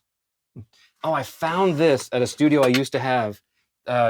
This was a George Massenburg MS Matrix. It's got a Massenburg op amps in it, and I have never actually plugged it in. There you go. So yeah, pretty fantastic. I'll end up keeping that. Here's the UTC Direct Box from Record Plant.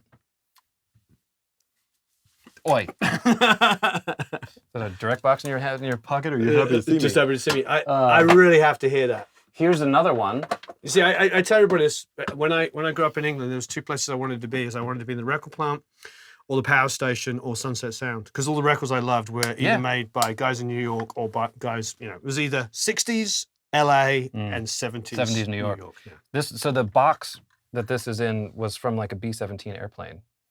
I think they built 4 of these back in the day. This is number 3. And I thought I had number 2 also, but I can't find it at the moment. So maybe someone Huarted me and took it. So you hit all my favorite things. See, my hairs are standing on. I love planes. I love all that. Yeah, this was a silly little mic I found on eBay. Buy weird mics and try them out, especially in front of drum kits, because they could do something weird. This sounds awesome. It probably came with a dictaphone or something, Or maybe it's just maybe an old reel-to-reel. Yeah. I got a few of those myself, but not all. I sometimes buy them and they don't work. This is probably one of my favorite things that no one else has. What is it? It's Dave Durr from Distressor made a DI box in the 90s, and for some reason, like I got to be friends with him through Michael Brower, and he's like, "Hey, you should try this." And Brower has a lot of distressors. Yeah, Brower's got a bunch of distressors and Fatsos and things like that. In fact, he helped Dave Durr develop the Fatso into what it has become. Oh, really? But so Dave gave me this, and it's basically it's a distressor, but it's got one knob. It's set to opto, I think, and you just push gain into it, and that's the only adjustment. And then it's got a bunch of random switches, and you can foot switch it, and you have AB output and all this garbage on it. And you can turn the compressor off, and there's a remote mute switch. Like, he put all these features in it that no one really wanted. And, but he made 10 of them, and he gave them out to some people. And one of those 10 people said, "It's too complicated. I don't like it. Here, take it back." And so Dave Durr took that as a rejection and stopped making them. So Dave, I'm begging you, please make this again, because it's fucking awesome. So I use this on bass sometimes, but mostly I plug in one of those little shitty mics and put it in front of the drums and then turn this all the way up. And then that just turns red and it sounds awesome. Yeah. Oh, but no one else has one of these now, I don't think. Well, actually, I tell a lie. Chad Blake has one, and he's one of my heroes, so that's pretty awesome. It's my only link to Chad Blake. Mo Gaines. We just spoke to him. Yeah, so we just spoke to him. Yeah, he's a smart guy too. Yeah. So I've got we got him on film. I got 4 of those because they're great on all those AEA mics. I had 2 or 3 people tell me, you have to go and see Crimson Audio. Go see that Mo Gaines guy. So we just went over and said, let's do something with you. Yeah, that's great.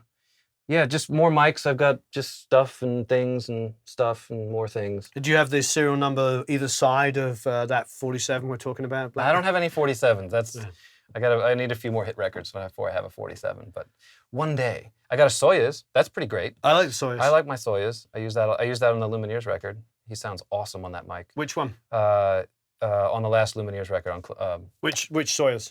There's only one. The most expensive one. Oh, the one that's like the lollipop. Yeah, the Sputnik like looking one. Sputnik, right? Yeah. The brass capsule and all that. I like the tube one. I like the little pencil ones. Oh, the pencil ones are dope, man. Yeah, They're really, really great. Yeah. I do like those. Other than that, just fancy cables and, things I've stolen from other people. These are good on ribbons when you want to reduce the rejection on the other side. Is that what you do? Yeah, I've done that. I've used it on kick drum in like really bad sounding rooms. Yeah. I've used it in here when I'm trying to record a fiddle and you need some distance, but this room is a little boxy sounding, so I put it as an umbrella over the mic. I've used it on vocals all the time. Right. That reflection filter is great. I like it. It's a handy little tool. Jack got with Aerosmith, he got a pair of those, and we put them on our ribbons. Were they a matched pair? Consecutive serial number. Oh, great. But 1 and 2. I'm not sure if they were the RH edition. Oh crap! Well, we need the the Jack edition. Yeah, we need the Jack edition. Yeah. So anyway, and then what else? We have an office in here. We have a puppy. Hey, puppy. You have to have her on camera. She has to be. That's a part of my contract. She has to be on everything. Sydney, come here. And so she should be. Come here. She's a goofy dog. All right. So this is Will's office, my assistant. Great. He hangs out in here and fixes things that come in that are gross and disappointing. And more amps that are broken and Oh, so you've done work with me. You just didn't realize it. Okay, so we have gotten some appalling sessions from people who should know better. Right. And it's rather disappointing to have to fix things for people who should know better. Right. Yeah, I'll leave it at that. Yes. I'm sure I've been guilty of all kinds of travesties. I'm going to tell a story without naming any names because no one will ever know. I got a session from a big-time producer, multi-bazillionaire, big guy. Yeah. Does not live in this country. And there were thousands of edits across hundreds of... There was probably 130 tracks in this session. Maybe 70 of which were drums. Everything was sliced and diced. You could have just put it through a chopper or whatever, and come up with what he did. There were no crossfades on the entire fucking session. There were gaps in audio. There was all this stuff, and part of I have a little ransom note that I send to people like, please send me sessions in this manner. Sure. I actually took a certain other big time mixers page demand list, and I made it nice. Because I'm a more polite person. For us, it's like a rider, no brown M&Ms or whatever. But it's just like, hey man, take care of your tracks. Like go through, check the edits, make sure the crossfades are good, and consolidate them. Like don't make me do that. I'm not your recording engineer. I'm your mixer in this particular session. So I sent it to him. He's like, well, that's impossible. I don't have an assistant, and I'm not doing that. And so I'm like, fine. And it's not impossible if you do it as you're working. Exactly, but edit, crossfade, consolidate. But just didn't know what was going on. It was really embarrassing for him because it was a big time artist, big time record, major label, and this thing lands in my lap. And like my assistant, my old assistant at the time, Chad, opens it up and he's like, dude, you're not gonna believe this. So I came in and looked at it. I'm like, oh my God. And I sent the guy an email like, hey, you really need to take care of this because if we're doing a whole record like this is going to be really difficult, and this is beyond the scope of my work. If you catch my meaning, this is going to cost you more money. And he was like, no, I'm not dealing with it. You do it, and whatever. It took my assistant 3 days per song to put it together, and it was in such disarray, and there were things that were not thought out that didn't go together. It took me 3 days to mix the song. Hey. Yeah, because I'm like, what am I supposed to do? Did you do the whole album? No. There's a whole other story about that I will not talk about. But I did most of the record. And what I did, I think, came out really good. They loved it. And then someone else finished the rest of that guy's tracks. And it was embarrassing. So if you're sending your stuff to a mixer, make sure it represents you. If your room is sloppy and full of shit, that's what your tracks are probably going to come out with, because I can't imagine what this guy's studio looked like. It must have been like an absolute disaster. I've seen yours. Yours is not bad. I'm like just a neat freak and that sort of thing. Yeah. I know that I know there's a big time mixer guy who if you send him stuff with clicks and pops, he just ignores them and will not fix them and lets them ride into the final mix. Nothing leaves this studio. Like if I send my stuff to another mixer, nothing leaves here until we've scoped everything. Right. We go through every track, every crossfade. I mean, if one crossfade on an entire song gets by, I'm really upset. Yeah. That's not cool. Sure. Because it's like we want to be perfect. Like when you have that sort of standard, you want everything to be great. And I try to, I try my best to get it to that level. So it's a bummer when people send things like that. And Will gets very upset. The tracks that you didn't mix, did that other mixer have to do that too? Oh yeah, because I wasn't sending my fixed tracks to that guy. It's like, screw you guys. You should see what this guy, what this producer has made or not produced in this case. Yeah. It was like, I actually got an email like they was like, I don't actually really know what this track is supposed to sound like, so I'm hoping you can, sort of take these things and like make them sound like something cohesive. I'm like, how much did you get paid to do this to say I don't know what this is supposed to sound like? That is unacceptable. Yeah. And so P.S. there were things like, there was all these drum tracks, and then some of these beats would just drop out in the middle of nowhere and then maybe come back or maybe not. And so I reprogrammed all the drums and no one even noticed. No one said anything. And that was actually probably good because that means I did my job. Exactly. And I wound up with the single off the record. Everyone loved it. Like after 3 days of trying to figure out like what is grooving in this record. And it's like nothing. Faders down, start again. All EQs off, go again. I did that. I started over 5 times before I could find like what was actually going to provide the foundation for this record. Did he have any kind of rough mix? Yeah. It sounded like this. It was really loud and really darky. And, someone was like, wow, this is amazing. And it's like, yeah, it was really good, but I had to figure out where everything came from. But it literally sounded like a kazoo because everything was like in the middle. Yeah. There was like no high end. Oh, and he recorded it 44/116. 16-bit. And like when you look at the screen, the tracks were this big. So it was noise. I had to denoise stuff. It was a nightmare. It was the worst mixing experience I've ever had. I hope you were paid well. Yeah. Well, at the end of the day, it was pretty good. Yeah. Right, okay. Other than the fact that I spent 3 days doing it, Yeah. But it's all good, and everyone was happy in the end. I'll probably never work for that guy again, and that's fine. Yes. So you got to thin the herd every once in a while. You have to understand who you don't want to work with. But I wouldn't want to work with someone who's producing a record and they don't know what it sounds like. I've never heard that. It's embarrassing. Not from a professional, anyway. Yeah, no, he's a professional, and he's done many records, and he's had success within different roles. Yeah. But it's like just because you have a U47 and a 1073 doesn't mean you know how to record. Right. You're not an engineer just because you're turning knobs and pushing Command Spacebar.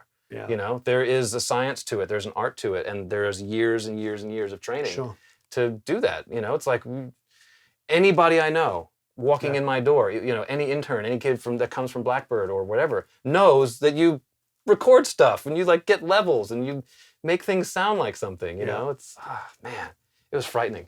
I'm so amazed the artist got through a whole record with him. It's like there are people in the business who can talk their way into anything. Sure. And this guy talked his way into producing it, talked his way into playing a lot of instruments and engineering it and doing all this stuff. And it's like he wrote good songs, and that's where it should have ended. Sure. So that's just how it goes. You hopefully people live and learn. Sure. And his excuse for recording 1644 was like, my studio's not that great. When I get a nice studio, I'll record at 96K. I'm like, what does the niceness of your studio have to do with the sample rate you're recording at? Yeah. That's not related. That's like when I get a nice car, I'll learn how to drive. Well, I suppose for me, it's like 16-bit 44.1. It's like, what would have been so difficult to even maybe go 24-bit 48K? At least that's like the beginning of what we record at. Yeah, and it's amazing. I spent years and years working at 1644 on old Dash machines and stuff like that, and DA88s and ADATs and stuff. And you don't realize how advanced we've gotten until you compare those two things again. It's like no. You got get with the 21st century, bro. I don't even get the recording at 16-bit. Well, it saves hard drive space. It's like this is a hard drive. Yeah. This will record an entire album at 96K 24-bit. Yeah. This costs $200. Right. I have hundreds of these in my studio. Yeah. And I have copies of everything I've done for the last 10 years probably. Sure. Don't quote me on that, but You know, Probably. but Except for the ones that he's not allowed to keep. Yeah, well, you know. But it's funny because I actually just had someone call me up about a record I did in 2005. Like, hey, do you happen to have those multi-tracks? Because we lost them. Yeah. And it's like, no, actually, that's one I don't have. Sorry. So yeah, and it's like they're fucked because they didn't archive it properly, and their record label just sort of threw it away, and you know, it's sad. It's heartbreaking. That's a whole other That's a whole other thing. Yeah, it's a whole other thing. Yeah, but anyway, let's end on a nice note. Let's go outside or have a beer or something. Fantastic. Thank you ever so much.